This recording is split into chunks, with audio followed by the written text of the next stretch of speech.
Vous connaissez Univers chrétien, vous êtes encadreur culturel, vous êtes, on pourrait dire ainsi, coach de la musique Oui, coach de la aussi, musique. et véritablement. Comment êtes-vous allé à ce ministère? Bon, d'abord, je suis déjà musicien. Et vous savez, quand Dieu te donne le don, et quand tu utilises le don, à un moment donné, Dieu te gratifie de l'onction.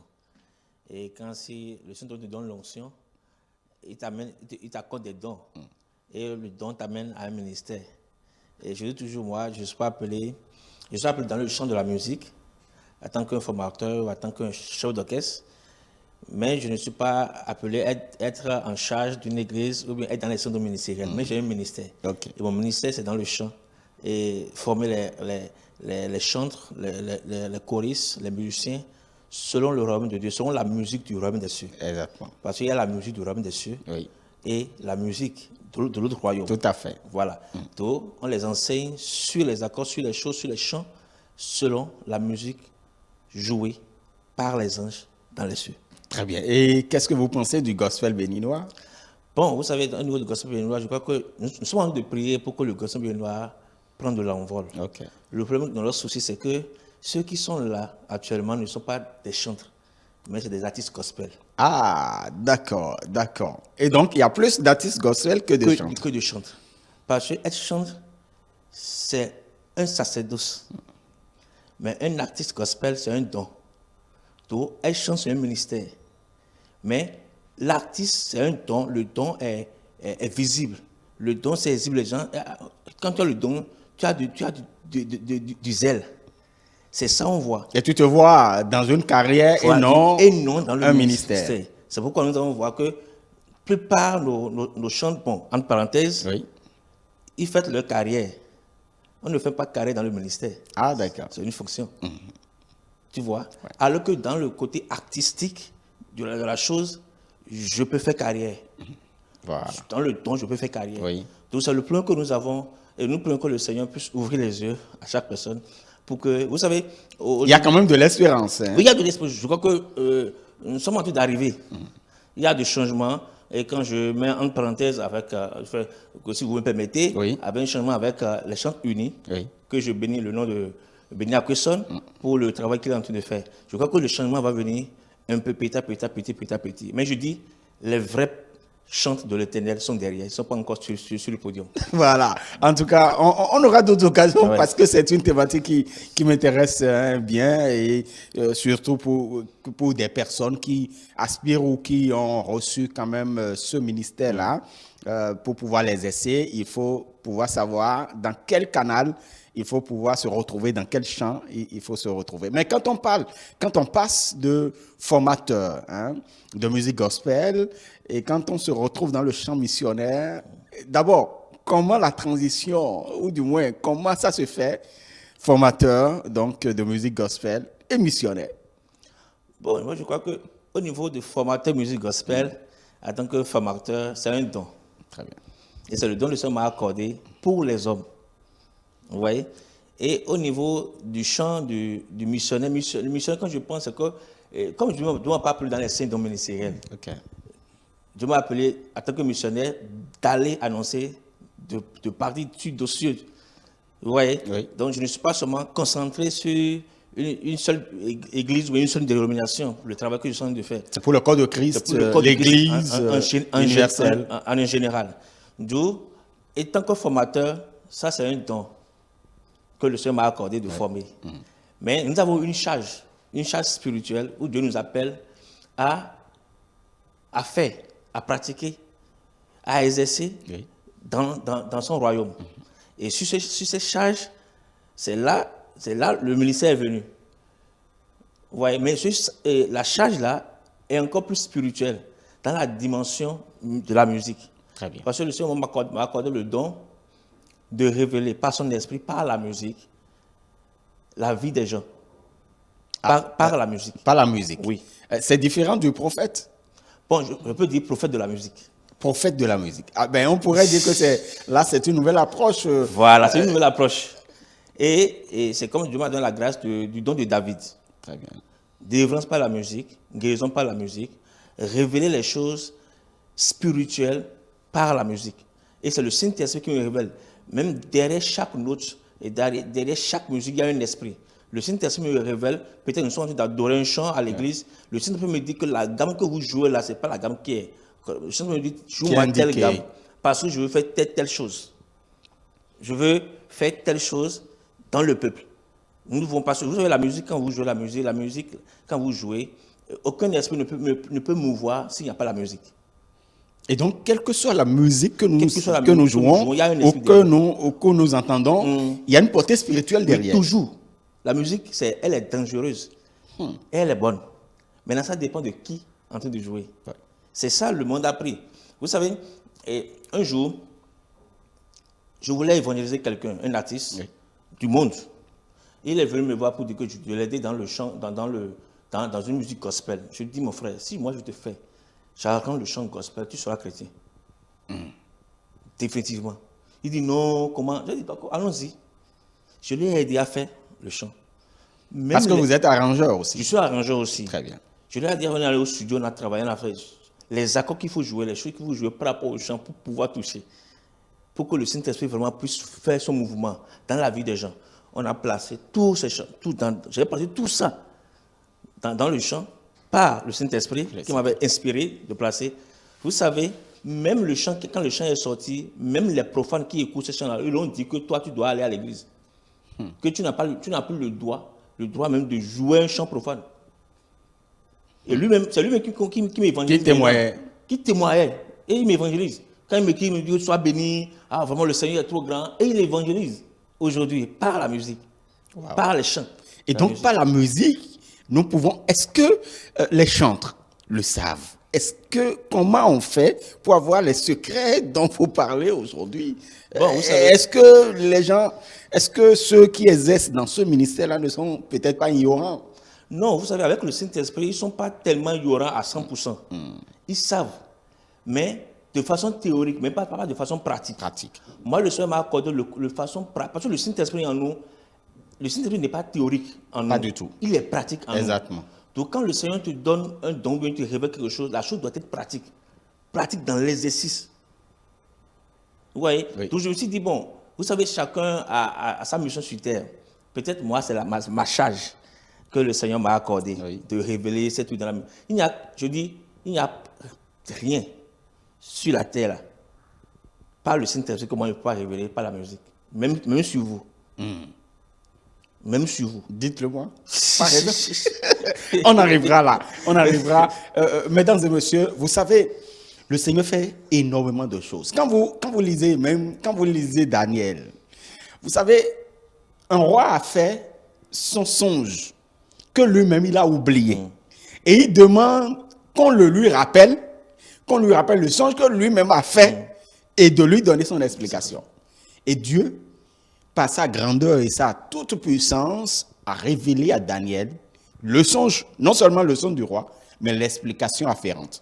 Et donc, notre Dieu, il est merveilleux, il est grand, et donc il peut utiliser n'importe qui pour pouvoir révéler sa grandeur et sa toute puissance. Et donc, ça n'étonne pas. Non. Et ce don ou ce ministère, vous l'avez eu depuis quand? Et comment vous avez travaillé jusqu'à ce que vous en êtes arrivé là aujourd'hui? Vous savez, un jour, je jouais dans les églises. Et c'est comme nous sommes des jammers en ce temps-là. Parce que quand l'église a besoin de nous, on va jouer, on prend un petit budget pour pouvoir, petit argent pour pouvoir nous supporter. Arrondir la fin du mois. Et un jour, il y a un pasteur on a travaillé avec ce pasteur pendant des mois, mais il nous a lâchés.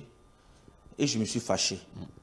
Et j'ai dit au Seigneur que je ne veux pas être un musicien connu de tout le monde. Mais je veux être l'acteur, la personne qui forme des musiciens pour ton royaume. Je ne veux plus être sur les scènes. Je ne veux pas être musicien connu comme on connaît les musiciens aujourd'hui. Non, Seigneur, je ne veux pas ça. Mais je veux être l'acteur de l'ombre qui forme les musiciens pour ton royaume. C'est d'après que j'ai fait à Dieu en ce moment. Et donc le faiseur de musiciens pour le royaume des cieux. Pour le royaume des cieux. Les chants pour le royaume des cieux. Vous savez, quand j'ai fait la prière, là, en 2028, les choses ont commencé. En 2000 En 2008. En 2008. En 2008, les choses ont commencé, des formations par ici. Les Blancs sont venus au Bénin, on nous apprend à faire des formations, on est même allé en Côte d'Ivoire pour se faire former et autres. Et quand je suis revenu, il y a un Blanc qui m'a suivi. Je crois qu'il est docteur à l'université de Toulouse. Il est venu même saluer mon papa pour dire que ton fils, il a quelque chose. Mais le Blanc là, il est catholique. Mais lui, il a vu quelque chose. Il voulait même m'amener en France. J'ai dit non, que je veux faire quelque chose pour me permettre, parce que Dieu ne m'a pas appelé d'aller en France pour commencer la musique là-bas. Non, je pouvais rester dans mon pays pour apporter quelque chose. Une pierre à l'édifice de Dieu. Et un jour, j'étais là un jour à la maison, j'étais malade. Je faisais les médications, ne marchaient pas. Et j'attends la voix qui me dit, va prendre ton piano, joue quelque chose. Quand je ne comprends pas jouer le piano en même temps, je sens que la chaleur, il y a un soulagement. Tout ce que la sueur sortait. Ah, je me suis levé, je suis allé me laver. Sur la douche, le Seigneur m'a dit, tu viens de te guérir. Par la musique. J'ai dit, hein? Comment ça se passe? Mais comme j'ai la connaissance, alors que c'était David qui faisait ça pour Saül. J'ai dit, mais comment ça se passe? Après la douche, je suis revenu encore sur le piano. J'ai dit, mais Seigneur, mais c'est quoi? Et c'est là le Seigneur me dit, tu sais, toutes les formations que tu as fait là. Oui. J'ai fait telle prière. Il a exaucé mon prière. C'est pourquoi il veut commencer par montrer le spirituel de la musique. Mais comme je maîtrise la théorie musicale, les choses de la musique, l'Esprit de Dieu me dit, tu sais, tel note que vous jouez, tel accord, vous avez, c'est comme ça, c'est comme ça. C'est comme ça se répète dans le monde spirituel, c'est comme ça se fait. Et c'est comme ça ça a commencé. Wow. Le temps a commencé. Il commence à me révéler. Je dis toujours aux gens que par le Saint-Esprit, dans la dimension musicale, je connais tout le monde sur la terre, y compris moi-même. Je peux te dire qui tu es, je veux dire ce que tu dois faire, la mission, la charge que Dieu t'a confiée sur la terre. Et je veux mettre en parenthèse, si tu es du royaume, je connais. Si tu es de l'enfer, je sais. Et vous apportez une solution. Vous apportez quand même, vous dites quelque chose, l'orientation que la personne doit avoir pour pouvoir, s'il ne l'était pas. Voilà, s'il n'était pas. Bon, on finirait pas pour moi, hein, parce que j'aurai la grâce, bien évidemment. Vous avez initié un séminaire. Quelle était la motivation? Bon, vous savez, quand le Seigneur, en m'accordant le don, m'a révélé de répondre à la question de Paul. Dans 1 Corinthiens 12, à partir de verset 28. Et Paul dit, tous sont-ils apôtres, tous sont-ils docteurs, tous parlent en langue, je résume. Tout à fait. Mais la question n'a pas été résolue par Paul. Vous voyez? Et dans 1 Corinthiens 13, il a parlé de l'amour et autres. Et quand le Seigneur me révélait en réalité ce don, le Seigneur me révélait pour me dire en réalité que il me donne la grâce de connaître ta place dans le corps du Christ, ton don, tes dons. De révéler les dons. Et Paul a parlé il y a les dons de motivation qui est dans Romains 12, il y a les dons du Saint-Esprit charismatique qui est dans 1 Corinthiens. Et 1 Corinthiens 12, à partir de 4, il a dit il y a diversité de dons, le même ministère. Voilà. Et il y a maintenant le don de l'autorité qui est dans Ephésiens 4. Vous voyez? Et l'Esprit, par le Saint-Esprit, m'a révélé que telle personne, voici la note qu'il incarne musicalement. Et voici cette note, voilà son caractère, et voilà sa place dans le corps du Christ, dans les dons et dans le ministère. Et c'est là, quand je compare révéler ça, je crois il y a 10 ans déjà en arrière, que je fais ça publiquement avec, vous savez, quand tu as un don, il faut que d'autres personnes... Il faut l'exercice. Il faut l'exercice, il faut montrer aux gens et autres. Et quand je connais les gens, mais c'est vrai, c'est comme ça, oui, et autres. Donc je suis comme un coaching, je fais un coach spirituel pour les gens, pour les dire, non, tu sais, Dieu ne t'a pas appelé à ça, Dieu ne t'a pas appelé, Dieu t'a appelé parce qu'en regardant même la personne par le Saint-Esprit, le Seigneur me montre en réalité, voici sa note musicale.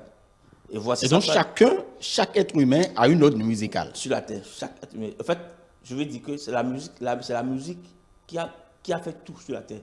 On a commencé par la musique, on va finir par la musique. C'est pourquoi quand on joue la musique, tu danses. Il y a ta note musicale. Wow. En tout cas, c'est de nouvelles. Et donc, vous avez organisé ce séminaire. Voilà, on a organisé le séminaire dans le but en réalité de révéler les dons et ministères pour chaque membre du corps du Christ. Très bien. Parce que le corps de Christ n'est pas divisé, l'université n'est pas divisée. Exactement. C'est l'église domination qui est divisée entre eux. Oui. Mais au niveau des dons et ministères, nous sommes divisés. Parce que je peux dire je suis prophète, alors que j'ai juste l'esprit prophétique. Parce qu'il y a 3 dimensions de la prophétie. L'esprit prophétique, le don prophétique et le ministère prophétique. Le ministère prophétique, c'est autre chose. Je peux être prophète en tant que ministère et être pasteur en tant que don. Je peux avoir pasteur comme ministère et être prophète en tant que don. Vous voyez, il y a vraiment toute cette confusion au niveau du corps de Christ où on se combat alors que nous sommes complémentaires. Donc, alors que nous travaillons dans le même champ. Dans le même champ. D'où le Seigneur m'appelle de révéler, d'abord de connaître d'abord et de révéler au corps du Christ, à chaque membre du corps du Christ, leur don et leur ministère. Si tu es à ta place, je te dis tu es à ta place, tu n'es pas, je te dis non, tu n'es pas à ta place.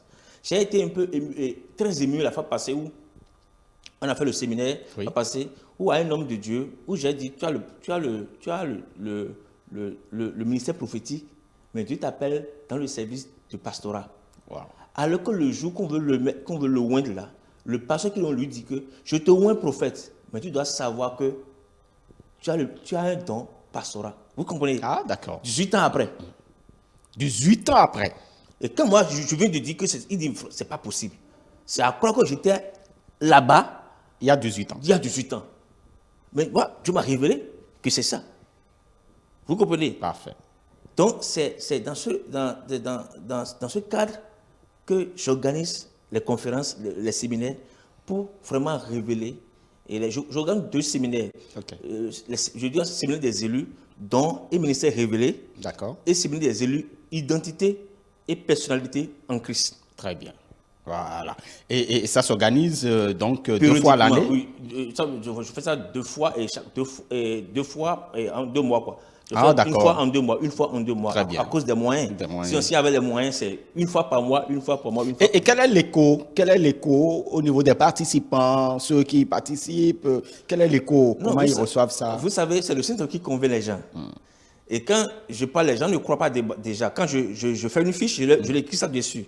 Et quand je mets je écris leur nom, je fais tout ce qu'ils ont déjà. Quand ils lisent ça, ils disent, mais ça, c'est vrai. D'autres prient avant de venir à la conférence pour dire, montre-moi à quoi je suis appelé pour faire, appeler à toi, à te servir. Et ils viennent arrêter quand ils voient, ils disent, mais attends, mais Seigneur, c'est que ils sont émerveillés par ce que le Saint-Esprit est en train de faire. Pour la reconnaissance. Parce que nous sommes aujourd'hui, l'Église du corps de Christ n'est plus puissante. Pourquoi? Parce que nous ne sommes pas à notre place dans le don. Moi, je dis, je suis à ma place. Je suis musicien. Et Dieu m'a donné la foi, la dimension de foi, pour combattre l'ennemi. Très bien. Vous voyez, c'est ma mesure de foi. Et je connais le pourquoi Dieu m'a appelé dans mon champ. Ouais, je suis dans mon champ. Et Dieu comme je maîtrise déjà ça, je connais déjà, Dieu me donne les armes qu'il faut pour combattre l'ennemi. Parfait. Et justement, puisque vous parlez de foi, quelle est la place de la foi dans l'exercice d'un ministère? Ah, mais c'est la foi même qui démarre l'exercice du ministère. C'est comme si je dis que tu as le don de guérison, tu dois avoir la foi de savoir que tu as le don de guérison. Et c'est sur cette foi que il y aura la manifestation du Saint-Esprit. Mais si tu dois avoir tu dois savoir que dans mon identité, j'ai le don de guérison. Et pour que je prie pour le malade, il y aura la guérison. Mais si tu n'as pas la foi, tu n'as pas. Bon, vous savez, je mets 2 types de foi. Il y a la foi en Dieu et la foi de Dieu. Ah, quelle est la différence? La foi en Dieu, ça, c'est les évangéliques qui ont besoin, ceux qui ont le don de guérison. Mais la foi de Dieu, ça, c'est au niveau des dons du Saint-Esprit. Très bien. Vous voyez, qui est le don de foi. Mais c'est le Seigneur qui donne. Ceux-là, ils sont comme des prophètes, par excellence. Si eux, ils parlent, c'est Dieu qui a parlé. Même si Dieu n'a pas dit qu'il veut faire. Mais si eux, parce qu'ils ont parlé, ça vient à accomplissement. Accomplissement. Ça, c'est la foi de Dieu. Ça, c'est le don de foi. Ça, c'est le don de foi. Mais il y a la foi de Dieu. Ça, c'est que le don de guérison. Donc, il a besoin que la malade là, croit qu'il sera guéri. Vous comprenez? Oui. Et si la malade croit que, oui, Dieu peut me guérir, Christ peut me guérir, par son esprit, il y aura la guérison. Très bien. Mais la personne qui a le don de foi n'a pas besoin que tu crois. Que tu crois. Lui s'en fout de ta croyance. Il te dit tu es guéri. Et tu es guéri. C'est comme Jésus quand il est venu aux piscines de Bethesda, il dit, lève-toi et marche. Et prends ton lit. Pour le paralytique de 38 ans. C'est ça. Il dit, lève-toi et marche. Prends ton lit, lève-toi et marche. Ça, c'est le don de foi. Très bien. C'est automatique. Parfait, parfait. En tout cas, merci beaucoup pour ces éclairages. Et quelles sont les perspectives pour vous? Quelles sont les perspectives? Est-ce qu'il y a d'autres rencontres en vue? Oui, il y a d'autres rencontres en vue. Comme je disais, on fait une fois en 2 mois. Très bien. Et déjà par la grâce de Dieu, en décembre, et au premier semaine de décembre, on va encore organiser une autre conférence, surtout sur les dons et ministères révélés. Et je suis révélé pour toujours révéler toujours et les dons et les ministères pour chaque membre du corps du Christ. Très bien. Il y a quand même des chrétiens qui sont méfiants un peu parfois des révélations parce que les visions, on trouve... bon, vous n'êtes pas visionnaire. Voilà la différence parce que il y a certains qui courent derrière les visions, mais rassurez-nous, vous n'êtes pas dans la vision. Bon, vous savez, je suis dans le prophétique. Très bien. Prophétique musical, prophétique de Dieu, dans la dimension de Dieu. Très bien. Vous voyez? Et souvent les gens disent qu'en réalité, que le don que Dieu m'a accordé, c'est un don de vision, de voir l'avenir des gens, de voir plus loin et au futur. Un prophète voit dans le futur. Exactement. Il voit dans le passé, dans le présent, dans le futur. Donc, je crois que plusieurs personnes ont peur. Parce qu'ils ont peur de quelqu'un. Quand tu es devant moi, je te connais déjà. Donc, ils auront peur. Vous voyez, non? Exactement. Mais cette peur, ce n'est pas peur pour être dans le côté mauvais. Vous voyez? C'est un peu en réalité quand tu viens vers la personne. J'ai peur de la personne là. J'ai peur de lui. Parce que Dieu lui a déjà révélé ma vie. Ta vie, tout. À moins que je ne dis pas. Tout simplement. Tu veux que je parle de trucs sur toi? Oui, allez-y, on finirait par là. En fait, je peux te dire que tu fais partie des signes dons ministériels. Tu es pasteur, comme ministère. Vous voyez? Maintenant, au niveau du don, nous avons 2 dons. Nous avons au moins, l'homme peut exercer au moins 2 dons à la base, mais plusieurs dons. Pour les hommes, tu es un évangéliste, évangélisé pour le Seigneur, et pour Dieu, tu as le don d'apostolat. Vous comprenez? Et si vous êtes journaliste aujourd'hui, c'est dans la dimension de Dieu pour vous. Donc vous êtes comme un apôtre. Je peux dire apôtre des journalistes. Mais est-ce que je suis à ma place? C'est ça que je suis en train de vous dire. Vous êtes à votre place, dans votre domaine dans lequel vous êtes. Très bien. Mais vous n'êtes pas encore allé dans la dimension, dans l'exercice de votre place. Parce que nous sommes sur une télévision. Oui, exactement. Mais en réalité, Dieu vous a donné la grâce d'avoir une télévision. De coordonner une télévision. Vous voyez? Vous êtes d'abord au niveau du don. Vous voyez? C'est de prier pour que le Seigneur vous envoie au niveau du ministère. Très bien. Ouais, vous allez voir que les choses vont... vous me prenez aujourd'hui. Oui. Vous voyez? Et vous êtes des choses c'est Dieu qui vous a appelé dans ça, dans ce que vous êtes en train de faire. Mais pour le royaume. Exactement. Vous voyez? Pour le royaume. Et dans ça, vous pouvez faire l'évangélisation. Vous pouvez mettre des entreprises en place, beaucoup de choses en place. C'est ça que je dis que dans la dimension de Dieu, vous êtes comme un père, mais dans la dimension de la communication. Tout à fait. Très bien. En tout cas. Si je peux dire d'abord sur... Voilà, merci beaucoup, mesdames et messieurs. Et donc, c'est important de pouvoir savoir ces choses parce que Dieu fait ces choses énormément. Et parfois, quand vous n'êtes pas dans le champ que Dieu a défini pour vous, vous perdez votre temps. Oui. Parce que vous perdez votre temps, ça ne marchera pas. Hein? Vous ferez des efforts, mais ça n'aboutira pas. Et donc, c'est toujours important de demander donc la clairvoyance du Saint-Esprit, l'orientation du Saint-Esprit pour que nous puissions justement nous retrouver dans le champ que Dieu a prévu pour nous. Voilà, nous sommes malheureusement au terme de notre entretien. En termes, les perspectives, c'est qu'en décembre prochain, vous avez encore une autre conférence. Et déjà, comment vous avoir? Bon, pour m'avoir, je suis sur un numéro et vous m'appelez pas sur le numéro WhatsApp 96 02 05 98. Très bien, merci beaucoup. Et votre mot de fin? Bon, pour finir d'abord, je veux dire merci à Dieu pour ma vie, et je bénis le nom du Seigneur. Et je veux aussi bénir le nom de 2 personnalités que Dieu m'a imposées. Je veux dire à Daddy Bishop Johnson et Abiodou. Très bien. Et du ministère Fontaine, ministère international Fontaine Vivante. Et c'est là que je suis. Ok. Et je suis musicien à l'église. Et il a accepté vraiment accueillir ce don, m'accueillir et pour juste faire les choses sur sa couverture spirituelle. Et je dis merci parce que c'est un père. Et je peux dire, aujourd'hui, Dieu m'a donné un père dans le ministère. Et je sais que je vais le suivre. Je bénis aussi et maman, mamie, et Johnson, Elise, pour sa vie et pour que tout ce qu'ils font arrêter pour nous. Et je dis bénis le Seigneur pour ça. Très bien. Et il est important d'honorer les pères. Et vous savez bien le faire. Merci beaucoup à vous. Donc, frère Michael Rova, ce n'est qu'une première partie. Oui. Hein, on aura d'autres occasions pour pouvoir quand même échanger sur d'autres thématiques qui vous tiennent énormément à cœur. Et surtout, hein, le ministère de louange et d'adoration, on va pouvoir revenir également dessus. Mesdames et messieurs, c'est ici que nous allons donc fermer les portes de ce numéro de votre émission Univers Chrétien. On va se retrouver très incessamment. Si Jésus-Christ de Nazareth tardait à venir, on va se retrouver samedi prochain toujours pour le même bonheur. Allez, bye bye, shalom, shalom. Shalom.